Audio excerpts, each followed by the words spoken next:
Asylum, and we just wanted to show you the outside of it. It's amazing. Okay. I'm just showing outside now. Do you want to be on it? No, I'm fine. Just because we're getting ready to roll here.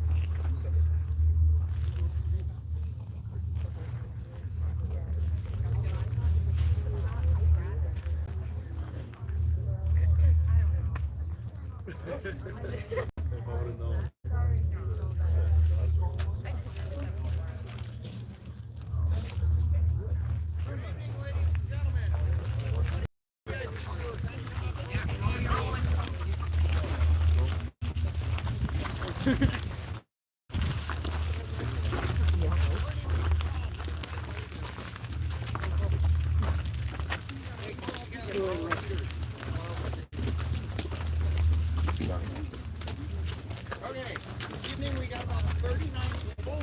So, a couple of preliminaries. My name is Mike. I'm one of the main tour guides out here. I'm also one of the owners on this facility. The other tour guide this evening is Evan, my other half. We're both in paint. So, a couple of things. Number one, we do have a VIP in-house this evening. Mark Burnham. I'll let him introduce himself. Woo!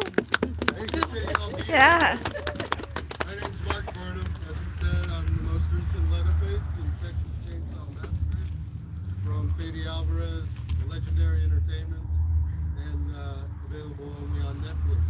So I'm here meeting and greeting, answering people's questions, chit-chatting, saying hi. I'm selling autographs. I got some DVDs. We're also doing an in-costume photo op this evening at the end of your tour. So if anybody is interested in that, it's $55 and it's a snap on your device. I'll be in the costume and the mask. And, just hang out after your tour or ask anybody and they'll direct you back to me. I see some hands, so we'll definitely make it happen. And I really appreciate you being here on the holiday weekend and enjoy yourself. Thank you so much. So, Mark said we'll be downstairs after our tour wraps up. Our tour will start here in about a couple of minutes, and then we're about a 2-hour walking tour of the facility. We go everywhere from the rooftop to the boiler house and the morgue and everything in between. So, just a couple of heads up. Property line that we purchased in 2003, if you look at the tree line around the property, that is 65 acres. That is the original 65 acres that the county also purchased in the early 1920s.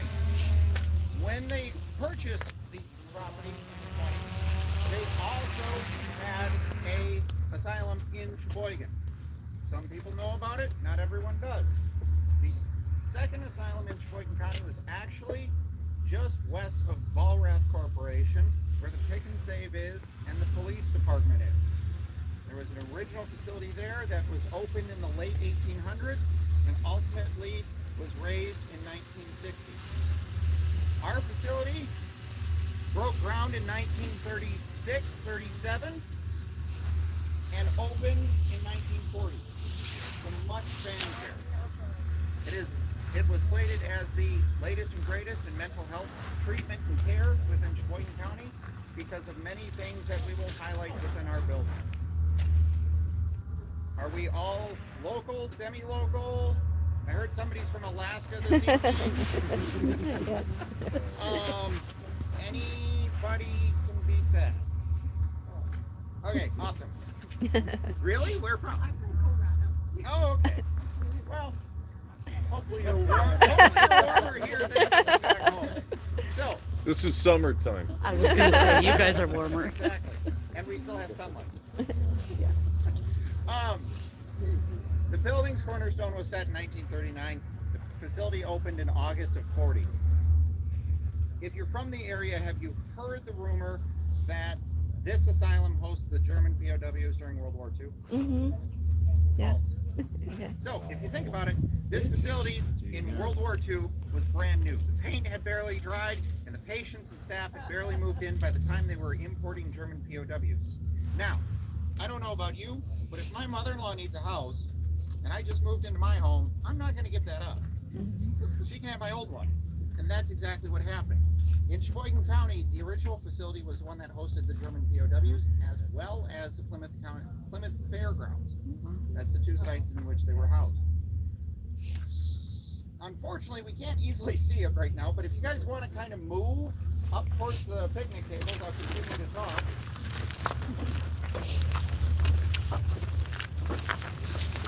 The wing in which you are looking at, that is the men's dormitory. So if you were a male patient within the facility, you were in the north side of the building. One floor, one wing is 4,000 square feet. Wow. As you look at the wing, the other thing you'll notice is our boat ramp, also known as the colonnade. That was the outdoor rec yard for any and all patients. Does anybody have any questions about the facility yet? Okay, let me get down, we'll continue. Don't fall.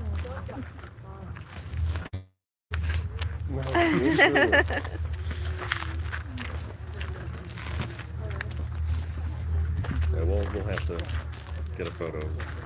A mark? Yeah, for sure. Because, And it's right after? yeah, right afterwards. Okay. Because of course, Smitty will be jealous as hell. Like I said, I'm going to clean and repeat it. Andy might be on here. The facility was built in 1940. It opened in the fall of 40. All the patients moved in at that point. The facility was a working facility, and they housed 300 between the north wing, men's dormitory, and the south wing, female dormitory. The facility farmed 600 acres and produced all bulk foodstuffs for any and all Sheboygan County facilities, including but not limited to Rocky Knoll, Sunny Ridge after it opened, the original facility, which was turned into a senior living community, and the county courthouse.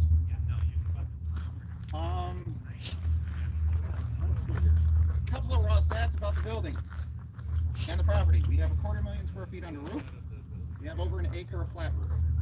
The building has not been heated since 2002.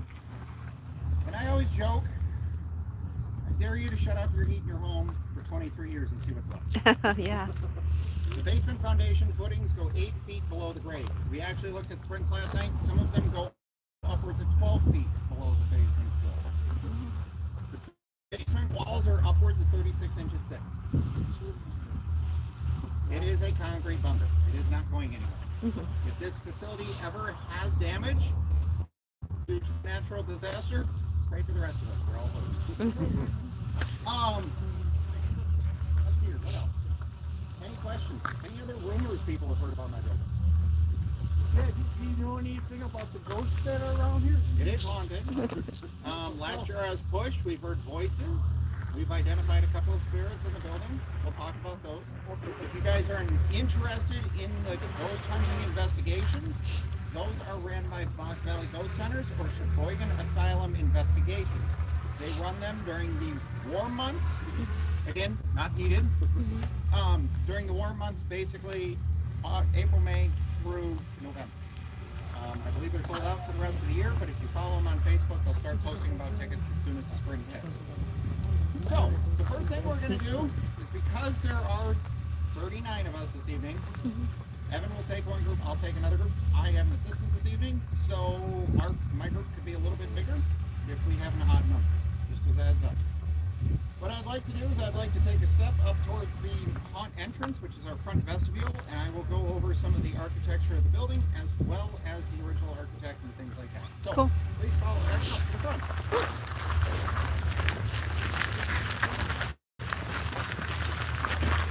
I think that's the best part, is all the architecture, because the building is so amazing. And the inside, he said, has a lot of Art Deco. Can't wait.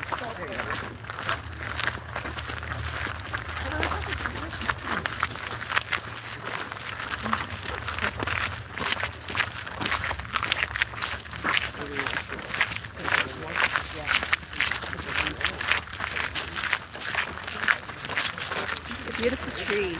Oh my gosh, they're gorgeous.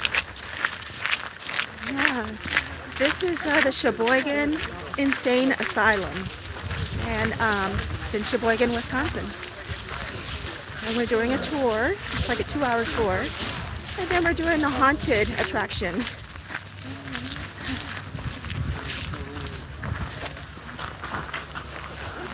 Look at that. It's amazing. I can. I was the last remaining patient.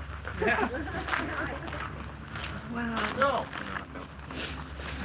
welcome one and all to the front of Sheboygan County Comprehensive Health Center, as it was known in its final days. You're in and around Sheboygan County over the last 30 years. We've heard this building referred to as Funny Farm, Five Corners, fill in the blank, any euphemism for an asylum. The name in its final days was a comprehensive health care center. It catered to any and all forms of treatment of mental and psychological abilities. Meaning, if you were drying out from alcohol rehab, you were here. If you were recovering from drug usage, you were here. If you were suffering from developmental disabilities, you were here. If you were an old person who was having aging issues with cognitive things, you were probably here. And the cure was a nail in the head or something like that? That was in the 40s. We'll talk about that later. Thank you. So, initially this facility opened and it was under the name of Sheboygan County Hospital for the Insane. It opened, like I said, in 1940. The original architect who built or engineered, designed, and ultimately oversaw the building of the facility was a company by the name of Edgar Stubenrock and Associates. Some of us know of that name. Not everyone does. But Stubenrock and Associates was a Sheboygan local engineering firm that was actually licensed to practice in Wisconsin, Illinois, and Michigan. They ultimately have their fingers in designing 4 or 5 of these buildings within Wisconsin. Now, this building also was originally possibly considered to be called the Sheboygan County Hospital for the Chronic Insane, not criminally insane. In this part of the world, the criminally insane went to Winnebago Mental Health Institute up in the Fox Valley. Anybody have an idea what chronic insanity would be in this time period? Schizophrenic, developmental disabilities, severe end of autism spectrum, nonverbal, non-communicative, epileptics, Down syndromes, etc. Anything that we are able to treat with medications and therapy today. Now, I also talked about this facility being the cutting edge in its time period.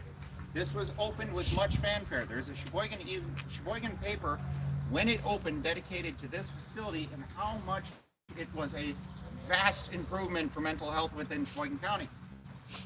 Anybody have any idea what the new treatment was in 1940 that would make this cutting edge? Shock therapy. Exactly, electroshock therapy, ECT, electrocardiotherapy.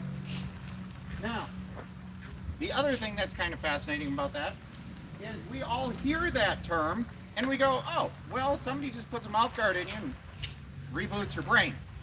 It's kind of the truth. But it was actually invented by 2 Italian doctors, and it was a proven treatment for multiple personality, schizophrenia, and other types of those mental incapacities. It was invented in Italy in the 1930s. The doctors that actually developed it and ran with it were actually nominated for a Nobel Peace Prize in 1930 Oh gosh. in medicine, because it was the only treatment that was proven to work. Other things in the past were lobotomies. Lock them up, throw them in a jacket that hugs themselves really tight and put them in a padded cell. With that being said, this facility's never had a padded cell. The original blueprints from 36 proposed 4 of them, but the building never was built with padded cells because the actual state stamp approved documents have no padded cells in the building. This is considered a state-of-the-art facility. Because of that, we had 4 treatment rooms, 2 electroshock therapies, and 2 hydrotherapies. As we look at the front facade of the building, this is actually the most impressive Art Deco wing of the whole building. Again, we are talking 1940s, 1930s, 100% Art Deco. kind of towards the end of it, but still some influence in it. Very top, the upper frieze and all of the detail coming down the front facade of this limestone. That is all original. None of it's been replaced. If you look at the center carvings, it's taken me 15 years to figure this out. Those are actually expressive representations of the lakefront. Oh. The waves, okay. The waves, the sun, the wind. It literally took me 15 years. Been out here 15 years, and I was looking at it the other day and went, shit. With that being said, I work in the trades. I have absolutely zero filter. I'm a sarcastic son of a bitch, and my husband's a first grade teacher. So, flip of the coin, which one of us actually qualified to actually be the last remaining patient out here? So, some other cool things that you can see up here that you can't necessarily see anywhere else. If you look at the bottom of the north wing, that is the men's dormitory. Bottom floor windows are original. Those are original prison iron windows. There are two sections of those windows that open. The second set of panes from the top and the second set of panes from the bottom. They only open about 3 inches. And that's it. And those window frames are almost 2.5 inches thick iron. Those are original, and those would have been all the way through this entire wing. All the way to where this wing intersects. Okay? Now, they would have been the same exact yellow color as the original wooden trim here in the front lobby. Those two wings would have been that look. This wing was 100% wooden, double hung, 6/6 windows. Do we know what that means? Okay, 6 sets of glass, all divided up, 6 sets of glass, all divided up, double hung sash windows. All the way through this wing. Wow. When you think about that, this entire building would have looked completely different in 1940 versus what it does today. Mm-hmm. These windows, That's amazing. I pity the fools who had to put them in. They're absolutely glorious piece of trash, high efficiency aluminum windows from 1978. And let me tell you, they're not worth the scrap metal they're made of. We've had nothing but issues with them. I like the high security stick. That's the only way we can keep them closed. High security Entire stick. front facade has been modernized. Does anybody have any questions about the front of the building? I have a general question. Yes. So who is the owner, or what is this now, or what is it going to be So used there are for? 4 of us. There are 4 of us. There's primary and 3 minors. It was bought on a. He says it's either the most intelligent or the dumbest investment he's ever done. Because again, 250,000 square feet under roof. The goal is mixed use. This is a year 2 for the haunted house. We also host airsoft tournaments. We have ghost tours that come through the facility all summer long. This whole wing at some point will be restored into a museum, hopefully a coffee shop and a sweet shop. We also have a wedding venue on the property, there's a machine shed. We have a 300+ seat dining hall that we would like to make into an event venue because it also has a fairly good sized commercial kitchen attached to it. As we look at this wing, we will go through this entire wing. This wing will be restored, as I said, museum, sweet shop. Next floor up is a 4,000 square foot, 5-bedroom apartment. Oh, nice. Long-term goal, Airbnb, things along those lines. The uppermost floor of this is actually the infirmary wing. So if you were sick, you were hurt on the farm, you needed an ice pick for your eyeball, that will also be restored kind of as an overnight stay for ghost tours and things like that. Any other questions? Yes. There's no power generator and stuff. No. We actually have always been grid tied. Almost 100% grid tied. We have 2 Kohler generators that will run the facility completely off grid. But those are from the 70s. The original generators, one ran boilers, one ran the emergency pin. That's it.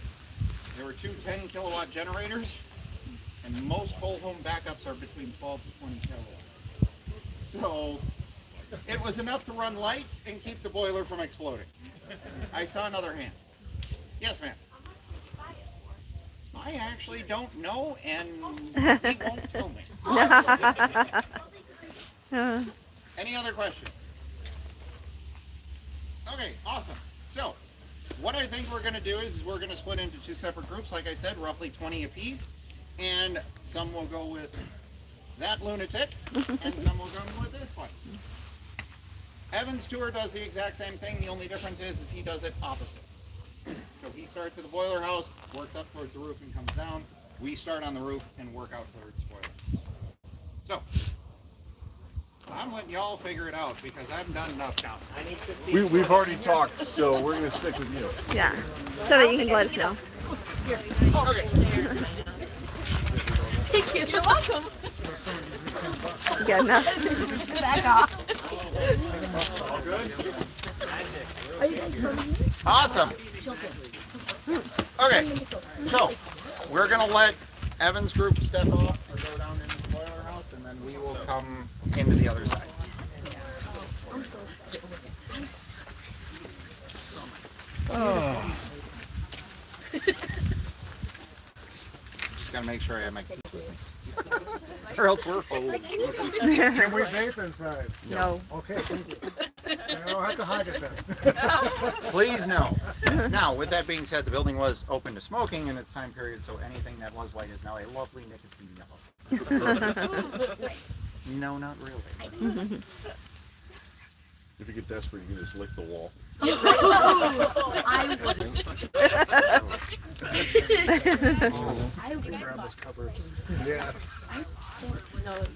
No pictures. So the county ran the facility from 1940 to 2002.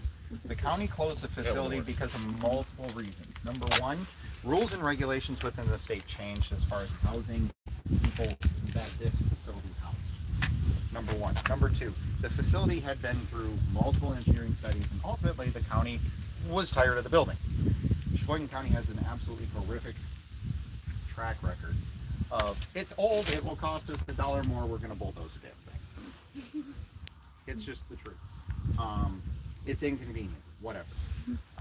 So the final engineering study was in the mid-1980s, and when they walked through the facility, they actually just decided that the facility's shell was used to about 10 to 20% of its life expectancy, and at that point it was 40-ish years old. But the mechanicals of the facility had been used to almost 200% of their life expectancy. So the building shell was fine, but the outer shell wasn't. But anything wasn't inside. The other side of it is too, this is not an ADA accessible building by any stretch of the imagination. Every door has a half a flight of steps up or down to get into the building. There are multiple wings that you just walk in and it's like, shit. Okay. The only easy way to get to our elevator, if you are an elderly person or need to get in the building, we have an ambulance garage on the other side. There's an elevator landing, and then that will take you up. But depending upon where you're going in the building, it's another flight of stairs once you get to that floor. So it's not exactly the easiest. Those are the reasons they closed it. They did do some engineering studies to try and repurpose it, and then they also ultimately had a demolition crew come through and do some studies on what it would take to demolish it. They ultimately went, you can't scratch the surface, sell it. So that's what they did.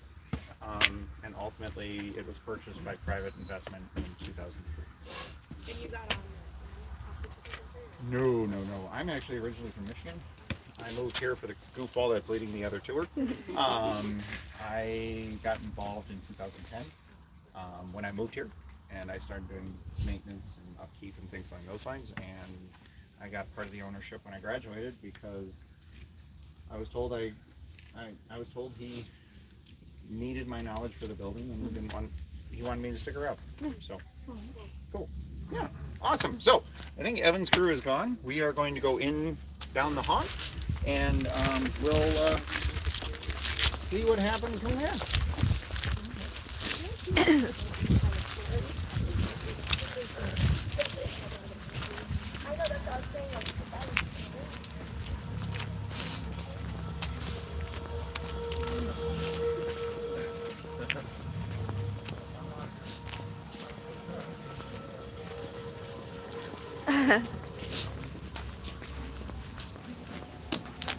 Last chance to pee.